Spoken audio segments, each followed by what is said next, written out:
Ready start. सभापति महोदय, मैं रक्षा मंत्रालय की मांगों का समर्थन करने के लिए खड़ा हुआ हूँ। वर्तमान घटनाओं से पता चलता है कि संसार का हर देश अपनी सुरक्षा के बारे में चिंतित है और उसके लिए हर प्रयत्न कर रहा है। इस दृष्टि से अन्य देशों की तरह हमारे देश में भी रक्षा मंत्रालय का महत्व है। मुझे इस बात की खुशी है कि जहां अन्य मंत्रालयों की उनके पिछले साल के कामों के बारे में काफ़ी आलोचना हुई है, वहां इस मंत्रालय की कम आलोचना हुई है।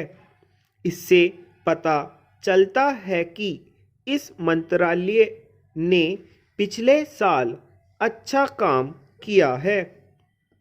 मोटे तौर पर किसी भी देश की सुरक्षा नीति का लक्ष्य यह होता है कि दूसरे देशों, खास तौर से पड़ोसी देशों के साथ मित्रता के संबंध स्थापित हों और हम एक दूसरे के मामलों में हस्तक्षेप न करें। लेकिन उसके साथ यह भी जरूरी होता है कि हम अपने देश की समस्याओं और अखंडता की रक्षा करें। इसलिए हमारे देश का यह कर्तव्य हो जाता है कि हम अपने पड़ोसियों के कार्यों पर पूरी नज़र रखें, क्योंकि आज तक हमारे देश पर जो संकट आए वे हमारे पड़ोसियों से आए हैं। 1965 में पाकिस्तान के साथ जो लड़ाई हुई और उसके बाद ताशकंद में जो समझौता हुआ वह सिर्फ कागज पर ही रहा। पाकिस्तान ने उस पर कोई अमल नहीं किया। इस दृष्टि से बहुत ज़रूरी है कि हम अपने देश की सुरक्षा की हर तरह से व्यवस्था करें। हमारा उद्देश्य दूसरों पर आक्रमण करना नहीं है, लेकिन यदि हम पर कोई आक्रमण करे तो हम में इतनी शक्ति अवश्य होनी चाहिए कि हम उसका डटकर सामना कर सकें।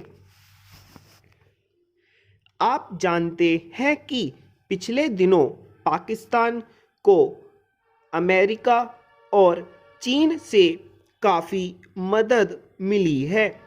रक्षा मंत्रालय की रिपोर्ट में भी कहा गया है कि पिछले साल अमेरिका ने पाकिस्तान को 1500 करोड़ रुपये की फौजी सहायता दी है। आज जहां हम फौजी सामान के लिए अपने कारखानों की मदद से अपनी शक्ति बढ़ाने का प्रयत्न कर रहे हैं, वहां पाकिस्तान संसार के देशों से फौजी सामान खरीद रहा है। अपनी नीति के कारण वह सब देशों से लाभ उठा रहा है। मेरा सुझाव है कि हमको भी अपनी शक्ति बढ़ाने के लिए संसार के अन्य देशों से अधिक फौजी सामान खरीदना चाहिए।